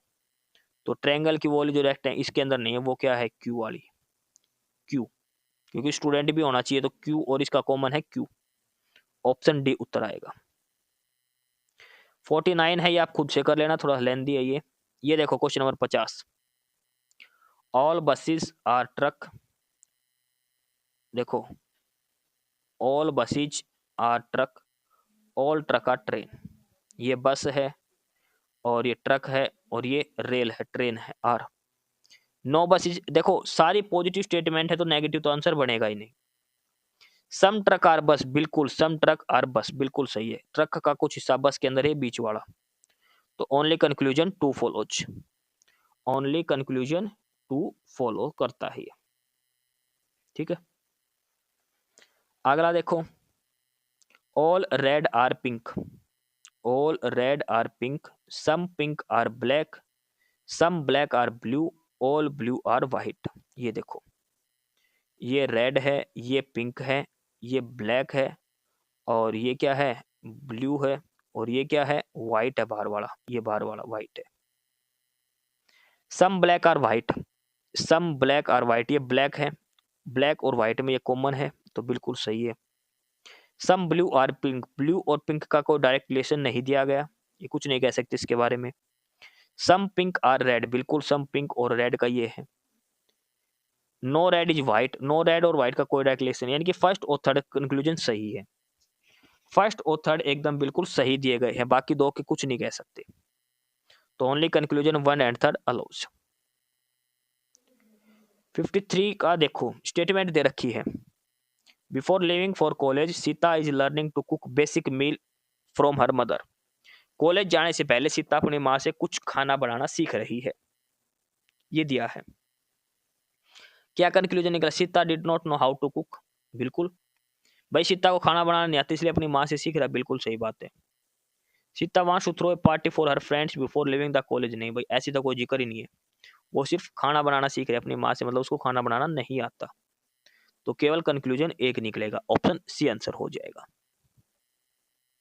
अगला है 53 का, in a party each couple has at least one child and the party has 12 couples, देखो 12 कपल हैं, 12 कपल का मतलब कितने आदमी हो गए, 24, और हर कपल के पास एक बच्चा है तो 12 कपल के पास 12 बच्चे हो गए, तो 24 और 12 कितने आदमी हो गए, 36, तो पार्टी के अंदर कितने बच्चे कपल हैं, टोटल पर्सन 36। आदमी 24 नहीं कह सकते, क्योंकि बच्चे जरूरी नहीं आदमी है, सारे मेल है फीमेल है। ठीक है, अगला क्वेश्चन नंबर 54 स्टेटमेंट दे रखी है ये, children below the age 5 year should not be allowed too much on screen time. जो बच्चे 5 साल से छोटे हैं उनको ज्यादा स्क्रीन टाइम अलाउ नहीं करना चाहिए। अब इसके बेस पर हम क्या जम्सन कर सकते हैं, too much screen time for growing children will affect them adversely. ज्यादा स्क्रीन टाइम बच्चों को नकारात्मक असर डालता है, बिल्कुल सही बात है। Limited screen time is not detrimental to child below, ये भी बात सही है भाई, लिमिटेड स्क्रीन टाइम ये नहीं दिया, यानी कि दोनों ही सही है, बोथ अजम्पशन राइट। ये 55 का है, ये आप खुद से कर लेना। ठीक है, ये गणित का सवाल है, उससे सोल्व होगा। 56 का है, ये भी आप खुद करना। 57 का देखो, 32 गुना 34, 32 मल्टीप्लाई बाय 34, इसका बन गया 96। अब ये 96 कैसे बनेगा, ये देखो, पहले के दोनों लेटर्स की गुणा, 3 गुना 3, और दूसरा है 2 गुना 4। ठीक है, देखो सॉरी, इन दोनों की तो गुणा फर्स्ट लेटर के आपस में, तो कितना होगा, 3 3 9, और इन दोनों का जोड़ 4 और 2 6, 2 गुना 1 2, और 5 और 4 9, 1 गुना 5 5, और 8 और 1 9, 59। फर्स्ट लेटर जो है ना दोनों आपस में, इनकी गुणा, और ये सेकंड के जो लेटर इनका आपस में जोड़, फर्स्ट लेटर की गुणा आपस में और सेकंड वालों का जोड़, ये करना है। अगला 58, इसके अंदर कितनी ट्रायंगल है ये बताना है। तो इसके अंदर ट्रायंगल है 32 ट्रायंगल्स, 32 ट्रायंगल्स, 1 2 3 4 5 6 7 8 9 10 11 12 13 14 15 16 17, तो ये सीधी बनेगी। उसके बाद ये देखो 18 19 20 21 ऐसे करके बनेगी, 32 ट्रायंगल बनेगी। If today is Thursday what will the day after 560, देखो इसको 7 से भाग दे दो, कितना बचेगा शेष, वो देखो 0 शेष बचेगा। तो यानी कि आज जो दिन है वो 7वें दिन बाद वही आएगा, तो आज थर्सडे है तो 560 दिन भी क्या बाद आएगा, थर्सडे ही आएगा। अगर 1 शेष बचता तो अगला दिन हो जाता, 2 शेष बचता तो 2 दिन बाद का हो जाता। आखिरी सवाल है ये रीजनिंग का, पाई चार्ट का है, और ये आप खुद से देखना। इसमें पूछा है कि how much was spend on decoration and DJ. Decoration और डीजे पर कितना खर्च हुआ है, 19 और 6 25%। ठीक है, लेकिन टोटल वैल्यू है 32,700, 100% की वैल्यू दे दी तो 1/4 पूछा है भाई, टोटल 100% है, 100% दे दिया 32,700 में, 25% बताने के, इसका 1/4, तो 32,700 का 1/4 कर दो, इसको 4 से भाग दे दो, क्या आएगा 8,175, ऑप्शन बी उत्तर आएगा। ये हमारे 30 सवाल रीजनिंग के थे, और क्लास की पीडीएफ के लिए आपको डिस्क्रिप्शन बॉक्स में टेलीग्राम चैनल का लिंक दिया है, नॉलेज हब 7900 करके, आप नॉलेज हब टेलीग्राम चैनल जरूर ज्वाइन करें। काफी सारा स्टडी मटेरियल, काफी सारी पीडीएफ आपको मिलने वाली है। अब हम आगे करेंगे जनरल साइंस और जीके के प्रश्न, लगातार 40% फटाफट से देखने वाले हैं इसके अंदर। आगे है क्वेश्चन नंबर 61, और यहाँ से अब हमारी जीके शुरू होती है। ठीक है, जनरल साइंस भी, history, political, geography, general GK के जो क्वेश्चन है वो 40 क्वेश्चन आएंगे अब, जिसमें जनरल साइंस के क्वेश्चन भी शामिल है। और फिर से बता रहे हैं आपको, इस क्लास की पीडीएफ के लिए आपको डिस्क्रिप्शन बॉक्स में टेलीग्राम चैनल का लिंक दिया है, और टेलीग्राम चैनल का नाम है नॉलेज हब, नॉलेज हब 7900। आपको टेलीग्राम चैनल ज्वाइन करना है, काफ़ी सारी पीडीएफ मिलेगी, काफ़ी सारा स्टडी मटेरियल आपको यहाँ पर मिलने वाला है। ठीक है, चलिए अब लास्ट के फटाफट से 40 क्वेश्चन हैं जो जीएस के, जो जीके के हैं, वो हम इसमें कर लेते हैं। क्वेश्चन नंबर 61 से लेके, क्वेश्चन देखो इंग्लिश में दे रखे, लेकिन आपको हिंदी में भी समझाए जाएंगे, तो घबराना नहीं है। क्वेश्चन नंबर 61 है, during the Indus valley period from where were the shells procured for craft production. जो सिंधु घाटी सभ्यता है उस समय में यह पूछा गया कि कहां पर क्राफ्ट प्रोडक्शन के जो शिलालेख है वो मिले हैं। ठीक है, कहां पर मिले हैं ये बताना है, जयपुर, नागेश्वर, और सोरतुगई, या फिर रोपड़। तो ये मिले हैं नागेश्वर के अंदर। आपने क्वेश्चन पहले कभी नहीं देखा होगा, आपने ये क्वेश्चन आपने पहले कभी नहीं देखा होगा। ठीक है, ये कहां पर मिले हैं, नागेश्वर के अंदर मिले हैं। अब आपको ये भी पता होना चाहिए कि नागेश्वर है कहां पर। तो नागेश्वर जो है ये है गुजरात के अंदर। नागेश्वर कहां पर है, गुजरात के अंदर है। शिल्प उत्पादन की बात हो रही है, सिंधु घाटी सभ्यता के दौरान शिल्प उत्पादन के लिए जो सेल्स हैं यानी कि जो सीपियां हैं वो नागेश्वर और बालाकोट जैसी जगह से मिलती थी। नागेश्वर और बालाकोट ये गुजरात के अंदर है। नागेश्वर कहाँ पर है? गुजरात के अंदर, और बालाकोट है ये पाकिस्तान के अंदर है। ठीक है, तो ऑप्शन सी उत्तर हो जाएगा। ये ध्यान रखना, आपको मोस्ट इंपोर्टेंट प्रश्न है। ये प्रश्न आपने पहले कभी नहीं सुना होगा हड़प्पा सभ्यता से संबंधित। आगे है क्वेश्चन नंबर 62, प्रश्न number 62। Most Ashokan inscriptions were in the blank language while those in the northwest of the subcontinent were in Aramaic and Greek। इसने कहा कि अशोका के जो भी लेख थे अशोक के, वो किस भाषा में थे अधिकतर। इसके अलावा उसने साथ के साथ ये कहा कि जो नॉर्थ ईस्ट में जो मिले हैं, नॉर्थ वेस्ट में जो मिले हैं, उत्तर पश्चिम में जो मिले हैं, वो किस भाषा में है? ग्रीक में और अरामिक लैंग्वेज के अंदर है वो। लेकिन अशोक के जो शिलालेख है वो किस भाषा में है, ये पूछा गया है। तो अशोक के शिलालेख किस लैंग्वेज में थे? तो वो थे प्राकृत भाषा में। किस भाषा में है? प्राकृत लैंग्वेज। ऑप्शन बी आंसर हो जाएगा। अशोक के शिलालेख पूछा है वो किस में थे? प्राकृत लैंग्वेज में थे। और जो नॉर्थ वेस्ट के जो हैं वो किस लैंग्वेज में है? एरामाइक और ग्रीक लैंग्वेज में। ये दोनों बात आपको ध्यान रखनी है। आगे question number 63। Which of the following literature is not written in Sanskrit. इनमें से कौन सा साहित्य संस्कृत में नहीं लिखा गया, वो बताना है आपको। देखो, रत्नावली है, ये भी संस्कृत का है। राजतरंगी जो कल्हणी ने लिखी थी ये भी संस्कृत में है। मेघदूत, अभिज्ञान शाकुंतलम जो कालिदास की लिखी गई थी ये भी संस्कृत के में अंदर है। लेकिन एक ये है तिरुकुरल, तिरुकुलर, और ये किस लैंग्वेज के अंदर है? ये है तमिल ग्रंथ है। ये इसके नाम से पता लग रहा है ये तमिल ग्रंथ है।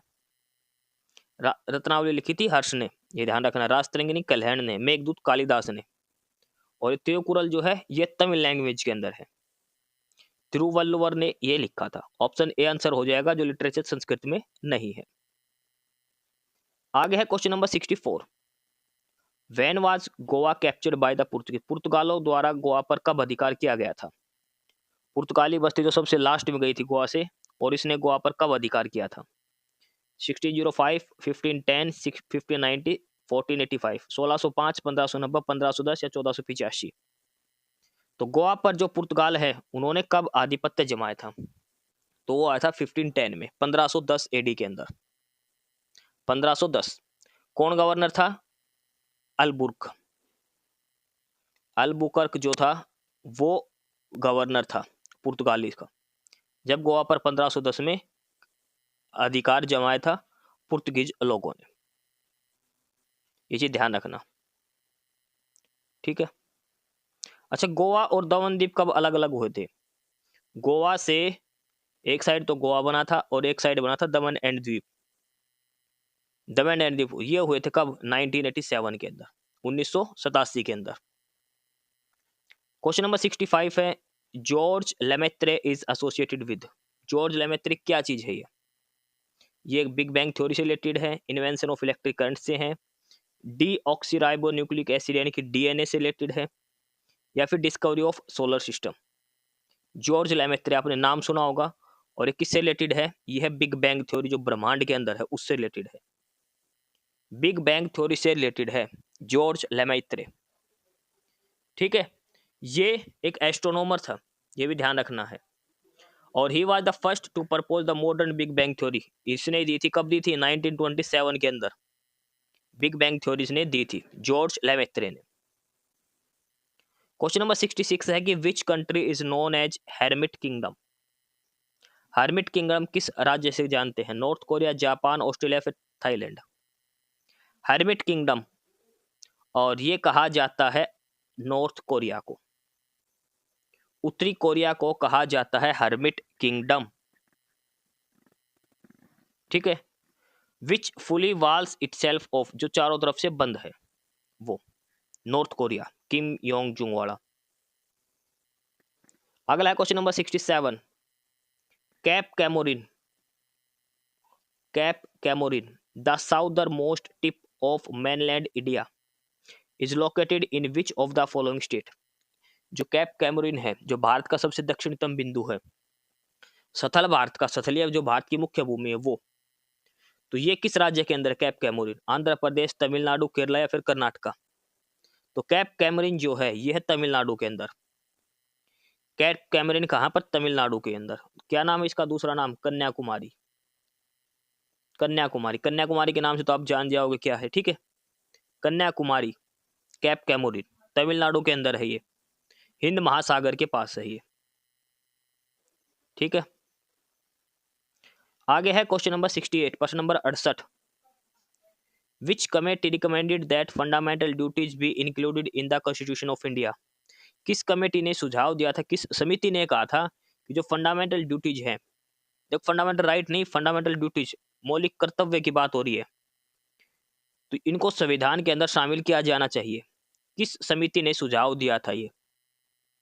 तो ये सुझाव दिया था सरदार स्वर्ण सिंह कमेटी ने। सरदार स्वर्ण सिंह कमेटी ने सुझाव दिया था जो फंडामेंटल ड्यूटीज हैं, जो मौलिक कर्तव्य जो हैं, उनको संविधान के अंदर शामिल किया जाना चाहिए, ठीक है।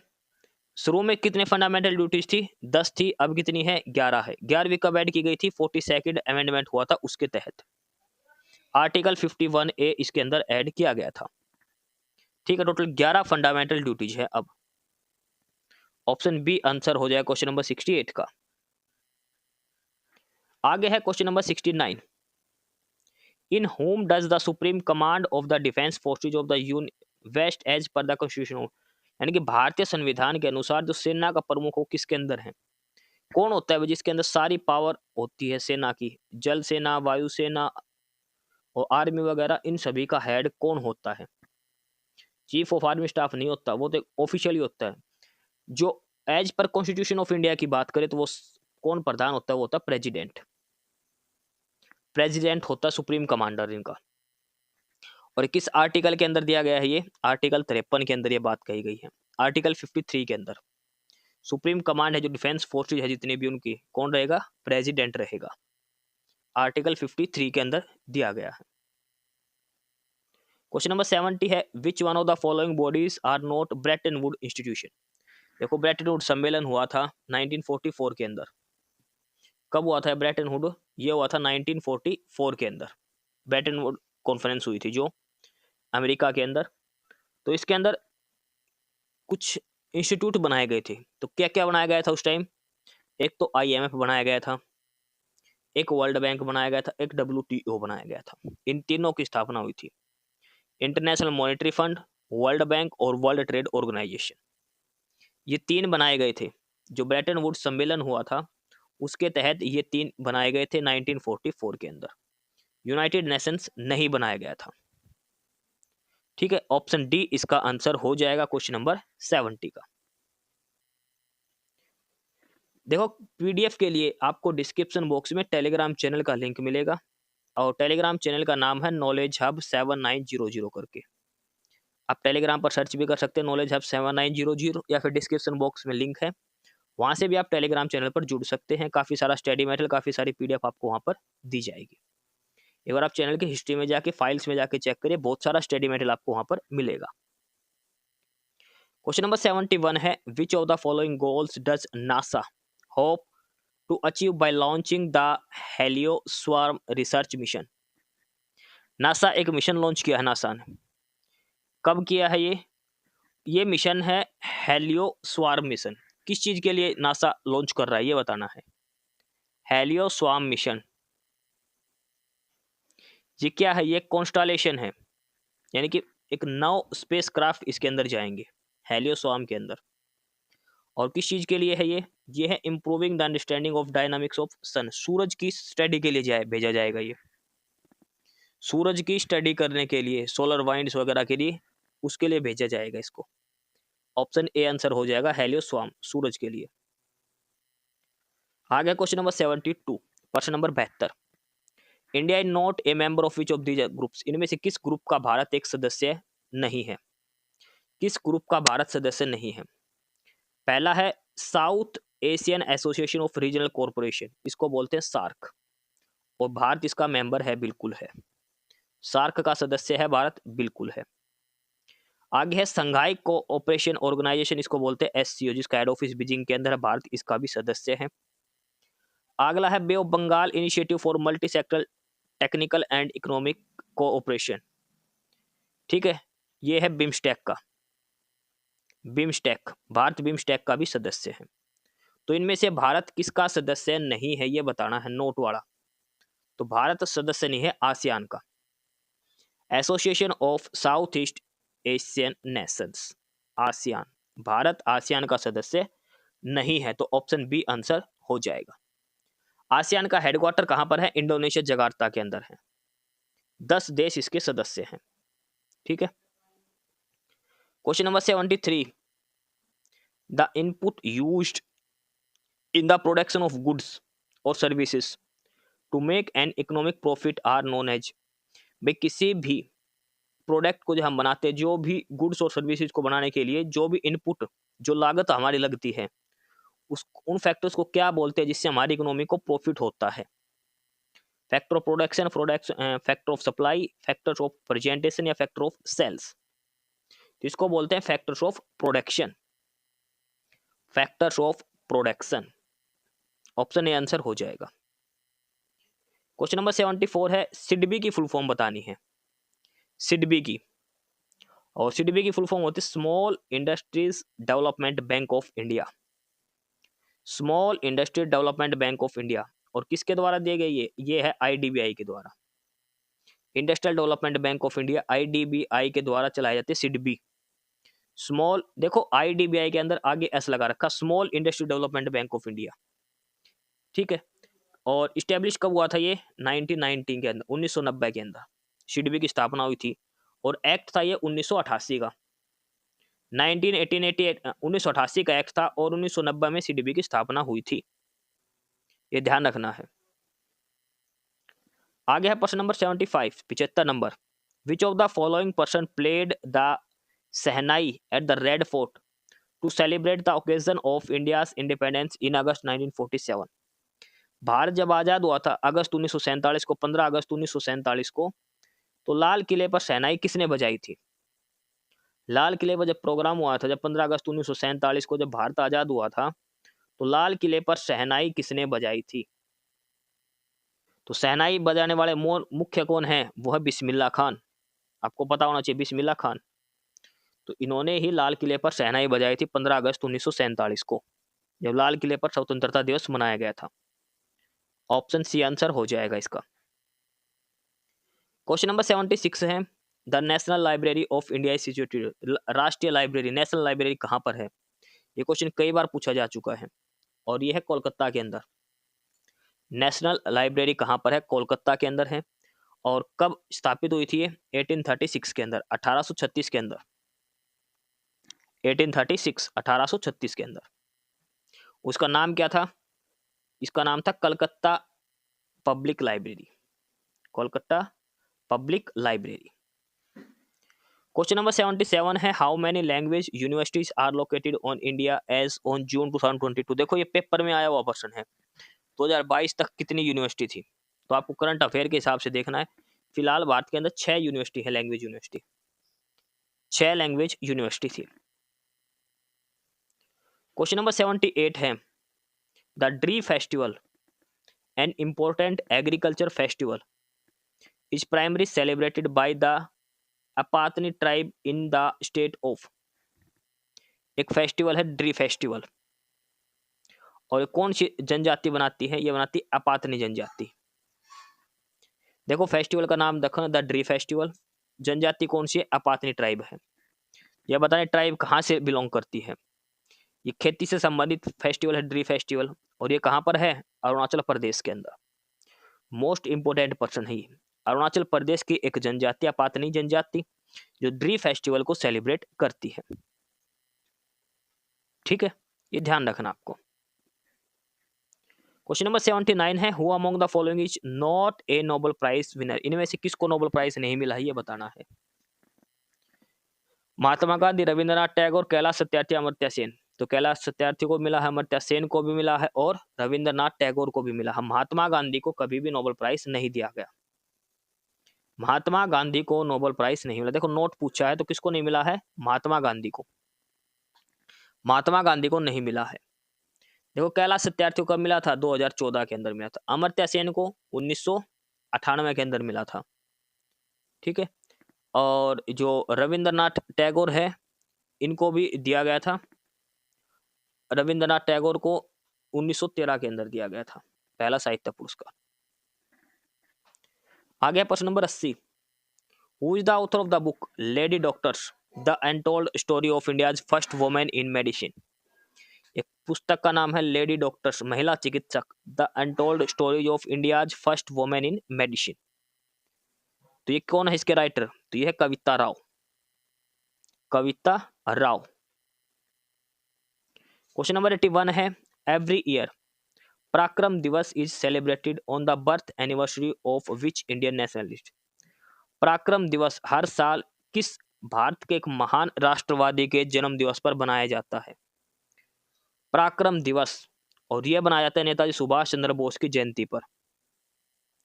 नेताजी सुभाष चंद्र बोस की जयंती पर पराक्रम दिवस, और कब मनाया जाता है ये? 23 जनवरी को। 23 जनवरी को पराक्रम दिवस बनाया जाता है। ध्यान रखना, नेताजी सुभाष चंद्र बोस के जन्म दिवस पर। आजाद हिंद फौज की स्थापना करी थी सुभाष चंद्र बोस ने, ध्यान रखना है आपको। प्रश्न नंबर 82 है 82। दादा साहेब फाल्के पुरस्कार is related to which field? Dada Saheb Phalke पुरस्कार किस क्षेत्र से संबंधित है? तो दादा साहेब फाल्के पुरस्कार, और यह सिनेमा से संबंधित, फिल्मों के अंदर दिया जाता है। कब शुरू हुआ था ये? 1969 के अंदर। 1969 के अंदर, 1969 के अंदर दादा साहेब फाल्के पुरस्कार की शुरुआत की गई थी। ठीक है, ये चीज आपको ध्यान में रखनी है। दादा साहेब फाल्के पुरस्कार 1969 सिनेमा के क्षेत्र में दिया जाता है। अच्छा, अब की बार किसको दिया गया था दादा साहेब फाल्के पुरस्कार 2025 के अंदर? तो एक ये मलयालम अभिनेता है, मलयालम फिल्मों के अभिनेता हैं, और ये कौन है? मोहनलाल। मोहनलाल जो मलयालम फिल्मों के अभिनेता है, उनको दिया गया था। 71वां राष्ट्रीय फिल्म समारोह हुआ था सितंबर 2025 में, जब मलयालम फिल्मों के अभिनेता मोहनलाल, उनको 2025 का दादा साहेब फाल्के अवार्ड दिया गया था। ये चीज ध्यान रखो आप। अगला है, which country has launched the world first 6G device? देखो 5G चल रहा है, लेकिन 6G डिवाइस किस देश ने लॉन्च करी है? तो ये लॉन्च करी थी जापान ने। देखो, तो जापान आएगा, चाइना आएगा, टेक्नोलॉजी का कोई क्वेश्चन आए तो। ठीक है, जापान ने करी है। प्रश्न नंबर 84 है कि सिंगापुर का 4th प्राइम मिनिस्टर 2024 के अंदर कौन बना था? ये देखो अपडेटेड क्वेश्चन है, जो पेपर में आए थे वो के वो, तो ये बने थे लॉरेंस वोंग। 85 है, Yellowstone national park most important person है ये। येलोस्टोन नेशनल पार्क कहां पर है? येलोस्टोन नेशनल पार्क है अमेरिका के अंदर। येलोस्टोन नेशनल पार्क है अमेरिका के अंदर। ठीक है, first national park in the world, ये ध्यान रखना आपको। अगला है, रेजिस्टिविटी का SI यूनिट क्या है? रेजिस्टिविटी का SI यूनिट, और वो आएगा ओम मीटर। ओम मीटर मोस्ट इंपोर्टेंट पर्सन है जनरल साइंस का। रेजिस्टिविटी की SI यूनिट बता रखी है। कंडक्टिविटी का उल्टा होता है रेजिस्टिविटी। प्रश्न नंबर 87 है 87। What is wrong statement about kinetic energy? Kinetic energy के बारे में क्या गलत है? जब काइनेटिक एनर्जी होती है हाफ mv² सही है। मूविंग ऑब्जेक्ट है काइनेटिक एनर्जी, बिल्कुल। जो ऑब्जेक्ट चल रहा है उसके अंदर ही काइनेटिक एनर्जी मिलेगी, जो रुक गया उसके अंदर होती है potential energy. The energy received by an object based on its speed, बिल्कुल सही, इसकी स्पीड की, क्योंकि वेलोसिटी पर डिपेंड है। During static state the energy contained in the object is called kinetic, नहीं ये गलत है। स्टेडी स्टेट में है तो वहां पर कौन सी एनर्जी होती है? पोटेंशियल एनर्जी होती है। स्टैटिक स्टेट का मतलब है आराम की स्थिति में। आराम की स्थिति में पोटेंशियल एनर्जी होती है, और जब कोई बॉडी मूव करता है तो उसके अंदर काइनेटिक एनर्जी होती है, ये ध्यान रखना है। तो इसने ये पूछा कि इनमें से कौन सी रॉन्ग स्टेटमेंट है, तो रॉन्ग है ऑप्शन ए वाली, ये गलत स्टेटमेंट है। यहाँ पर काइनेटिक एनर्जी की जगह क्या आएगा? पोटेंशियल एनर्जी आएगा। ठीक है, ध्यान रखना आपको पोटेंशियल एनर्जी क्या होती है। ऑप्शन ए आंसर हो जाएगा 87 का। क्वेश्चन नंबर 88 है, approximate estimate velocity of the surface of the earth? Earth की एस्केप वेलोसिटी क्या है? धरती की एस्केप वेलोसिटी, भाई एस्केप वेलोसिटी क्या होती है, अगर उस स्पीड से हम कोई चीज़ फेंकेंगे या उससे ज़्यादा, तो वो जो वो ऑब्जेक्ट हो धरती के एटमॉस्फेयर से बाहर चला जाएगा। जो सैटेलाइट वगैरह जो लॉन्च करते हैं, तो धरती की जो एस्केप वेलोसिटी है उससे ज़्यादा स्पीड से लॉन्च करते हैं, तभी वो बाहर जाता है, अदरवाइज वो पृथ्वी के वायुमंडल से बाहर जा ही नहीं पाएगा। तो पृथ्वी की जो एस्केप वेलोसिटी है वो है 11.2 किलोमीटर पर सेकंड। 11.2 किलोमीटर पर second escape velocity most important है, ये ध्यान रखना है क्वेश्चन भी। आगे question number 89, what is the boiling point of water. Water का बॉइलिंग पॉइंट क्या है? तो वाटर का बॉइलिंग पॉइंट कितना है? 100 डिग्री सेल्सियस। 100 डिग्री नहीं दे रहा, खुद क्या दे रखा? फ़ारेनहाइट। तो कितना फ़ारेनहाइट हो जाएगा? 212 डिग्री फ़ारेनहाइट। और फ्रीजिंग पॉइंट की बात करें तो फ्रीजिंग पॉइंट है 0 डिग्री सेंटीग्रेड, यानी कि 32 डिग्री फ़ारेनहाइट। ये चीज़ दोनों चीज़ ध्यान रखो, 100 डिग्री या फिर 212, ये तो है बॉइलिंग पॉइंट। और अगर बात करें फ्रीजिंग की तो आएगा 0 डिग्री या फिर 32 डिग्री फ़ारेनहाइट। ये ध्यान रखना, ऑप्शन बी इसका आंसर हो जाएगा। बॉइलिंग पॉइंट है 212 डिग्री फ़ारेनहाइट। प्रश्न नंबर 90 है 90, if ammonia is a gas then camphor is. अगर अमोनिया एक गैस है तो कैम्फर जो हमें कपूर होता है ना, वो कपूर की जो गोली आती है वो कपूर, वो क्या है? एक गैस है, एक लिक्विड है, एक सॉलिड है या फिर एक सेमी सॉलिड है? तो कपूर एक सॉलिड होता है। कैम्फर जो कपूर यूज करते हैं ना, पूजा में जलाते हैं वो वाला, और घर में भी कई बार रखते हैं कपड़ों के अंदर, जो वो कपूर कैम्फर। आ गया question number 91, name the British chemist. उस ब्रिटिश केमिस्ट का नाम बताइए who presented his atomic theory in 1808, जिसने 1808 में अपनी एटॉमिक थ्योरी दी थी। On conservation of mass and law of definite proportion which was a turning point in the study of matter. Matter की स्टडी के बारे में इसने 1808 में अपनी एटॉमिक थ्योरी दी थी। कंजर्वेशन ऑफ मास के ऊपर और लॉ ऑफ डेफिनेट प्रोपोर्शन के ऊपर डिपेंड था ये। तो ये थी डाल्टन की थ्योरी, जॉन डाल्टन, जिसने 1808 के अंदर थ्योरी दी थी अपनी। जॉन डाल्टन की एटॉमिक थ्योरी थी 1808 के अंदर इसने दी थी। ब्रिटिश केमिस्ट है ये। ऑप्शन डी आंसर हो जाएगा क्वेश्चन नंबर 91 का। देखो ये सारे क्वेश्चन अब जो चल रहे हैं वो सारे जनरल साइंस के हैं। पेपर के अंदर जनरल साइंस 15 से 20 नंबर की जरूर आएगी, हर हाल में आएगी। एनटीपीसी का कोई पेपर हो, चाहे ग्रेजुएट का हो चाहे 12th लेवल का हो, जनरल साइंस जरूर आएगी। और स्पेशल आपको जनरल साइंस की अगर पीडीएफ चाहिए तो आपको टेलीग्राम के ऊपर मिलेगी। हमारा टेलीग्राम चैनल है नॉलेज हब 7900 करके, लिंक नीचे डिस्क्रिप्शन बॉक्स में मिलेगा। आप टेलीग्राम चैनल ज्वाइन करो, वहां पर इस क्लास की भी पीडीएफ मिलेगी और भी हर सब्जेक्ट की पीडीएफ मिलेगी। चैनल के हिस्ट्री में जाके चेक करना आप वहाँ पे। इसके अलावा आपको कोई किसी अलग से सब्जेक्ट की चाहिए, आप वहाँ पे कमेंट करके बता देना कि हमें ये पीडीएफ चाहिए, मैसेज कर देना, वहाँ पे आपको पीडीएफ प्रोवाइड करवा दी जाएगी। ठीक है, आगे है question number 92, litmus solution is derived from. जो लिटमस होते हैं ना, लाल लिटमस, रेड लिटमस पेपर और ब्लू लिटमस पेपर, ये कहाँ से बनते हैं? हाइड्रेंजिया, लीच, कैबेज लीव्स या पेटूनिया।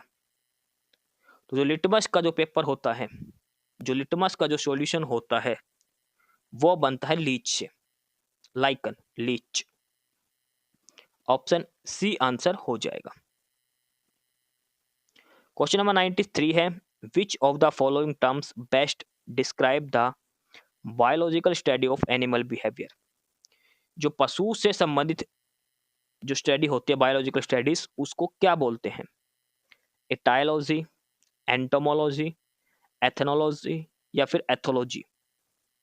एनिमल बिहेवियर से रिलेटेड जो है biological study of animal behaviour, और इसको बोलते हैं एथोलॉजी। ऑप्शन डी इसका आंसर हो जाएगा क्वेश्चन नंबर 93 का। एथोलॉजी कहा था, ethology is the study of animal behaviour. एक वर्ड दिया है entomology. Entomology is the scientific study of insect. किसकी है ये? इंसेक्ट्स के बारे में जानने के लिए होता है एंटोमोलॉजी। एटाइयोलॉजी, जो ऑप्शन ए दिया है एटियोलॉजी, ये होता है to study about the cause of disease, बीमारियों के बारे में पता करना, भाई बीमारी किस वजह से फैली है, इसको बोलते हैं एटियोलॉजी। और एथनोलॉजी, ये है कंपैरेटिव स्टडी ऑफ टू और मोर कल्चर, जो अलग अलग जो संस्कृति है उनके बारे में स्टडी करने के लिए। तो biological study of animal behaviour, और ये होता है एथोलॉजी। ऑप्शन डी आंसर हो जाएगा क्वेश्चन नंबर 93 का। आगे है 94। Parenchyma and collenchyma are the type of tissue. कौन से टिश्यू के टाइप होते हैं ये दो? तो ये है सिंपल परमानेंट टिश्यूज, और ये होते हैं option C, simple permanent tissues के टाइप है ये। 95 दिया है the system of scientific naming और nomenclature of organism which we used today was introduced by which of the following scientist. जो साइंटिफिक नेम हम देते हैं एलिमेंट्स को, जो नोमेनक्लेचर करते हैं, तो किस साइंटिस्ट के द्वारा दिए गए हैं? जो नेमिंग करण जो किया जाता है, नाम दिया जाता है, जो भी बायोलॉजिकल क्लासिफिकेशन किया है, तो किस साइंटिस्ट ने दिया था सबसे पहले? तो ये दिया था कार्लोस लिनेस ने, कार्लोस लाइनस ने। ठीक है, 1750s के अप्रोक्सीमेट इसने दिया था। ऑप्शन ए आंसर हो जाएगा। 96 है which of the following has maximum. इनमें से किसके पास सबसे अधिक पैर होते हैं? तो एक आर्थ्रोपोड है, और क्या नाम है इसका? मिलीपेड। मिलीपेड क्या है? यह है एर्थ्रोपोड। एर्थ्रोपोड है मिलीपेड, जिसके मैक्सिमम लेग्स होते हैं, 1000 लेग्स होते हैं इसके लगभग। ऑप्शन बी आंसर हो जाएगा। 97 है which of the following statement is correct with reference to aerobic respiration. Aerobic जो श्वसन प्रक्रिया है, उससे संबंध में कौन सा है कथन सही है? करेक्ट बताना है, 3 गलत है, 1 सही है, वो बताना है सही कौन सा है। The release of energy in aerobic respiration is lower than the in an aerobic respiration. ये गलत है। एरोबिक रेस्पिरेशन जो है, देखो रेस्पिरेशन 2 होता है, एक एरोबिक और एक एनाएरोबिक। एरोबिक रेस्पिरेशन जो है, एरोबिक रेस्पिरेशन है, और दूसरा है एनाएरोबिक रेस्पिरेशन। तो एरोबिक रेस्पिरेशन में जो एनर्जी रिलीज होती है वो कितनी होती है? हाई होती है। क्या होती है? हाई होती है। Only carbon dioxide release in the process of aerobic. नहीं, कार्बन डाइऑक्साइड के साथ ऑक्सीजन भी रिलीज होती है एरोबिक रेस्पिरेशन के अंदर। Respiration, aerobic respiration takes place in the absence of oxygen. नहीं, ऑक्सीजन के एब्सेंस में कौन सा होता है? वो होता है एनाएरोबिक रेस्पिरेशन। तीनों ही गलत है। सही कौन सा है फिर? सही है ऑप्शन बी वाला। In mitochondria 1 molecule of pyruvate breaks down to give 3 molecules of carbon dioxide। Respiration की बात हो रही है, ठीक है। ऑप्शन बी इसका आंसर हो जाएगा, एरोबिक रेस्पिरेशन से संबंधित। आगे क्वेश्चन नंबर 98। ये अब 3 क्वेश्चन कंप्यूटर के हैं। Which of the following is the time taken by the CPU to access allocation in memory. Which of the following is the time taken by the CPU to access allocation in memory? Memory formatting time, instruction cycle, memory access time, या फिर CPU frequency। तो ये होता है memory access time। Memory access time, the amount of time it takes to move a character from CPU or CPU from RAM। Memory access time। Question number 99 है Computer's memory is made up of a large number of cells. Each cell is capable of storing how much of data information in the form of binary number। जो computer की जो memory होती है वो एक large number of cell से बनी होती है, अलग अलग सेल्स होती हैं उसके अंदर। एक सेल के अंदर कितना डाटा होता है बाइनरी की फॉर्म में? एक सेल के अंदर बात करी है, इन ईच सेल। तो एक सेल के अंदर डाटा होता है 1 bit, 1 bit. Option B answer हो जाएगा। एक बाइट के अंदर कितनी बिट होती है? 8 बिट होती है। एक बाइट के अंदर 8 बिट होती है। क्वेश्चन नंबर 100 है who has coined the term ecology. Ecology term किसने दी थी? तो इकोलॉजी टर्म दी थी, वो दी थी अर्नेस्ट हैकल ने। अर्नेस्ट हैकल ने 1866 के अंदर इकोलॉजी। तो ये हमारे 100 क्वेश्चन थे।